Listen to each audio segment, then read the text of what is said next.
Arestado ang tatlong street-level individual sa ikinasang drug by bus operation ng Iloilo City Police Station 4 sa Zone 5, Barangay Boulevard, Molo, Iloilo City nito lang ika-3 ng Disyembre taong kasalukuyan. Kinilala mga naaresto na si alias Jopay, 36 taong gulang, alias Mariat, 25 taong gulang at alias Toto, 23 taong gulang at residente ng nasabing lugar. Nahuli sa akto ang mga sospek matapos magbenta ng hininalaang shabu sa isang pusher buyer kapalit ng mark money.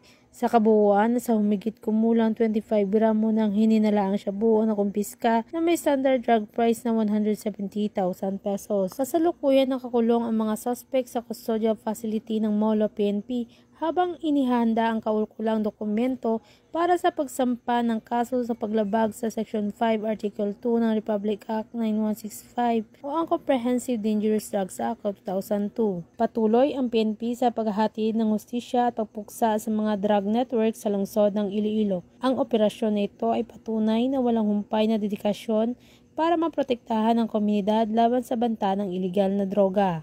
Mula dito sa Western Visayas, ako yung Police News Network Correspondent, Patrolwoman Riza Valencia, alagad ng batas, tagataguyod ng Balitang Pulis.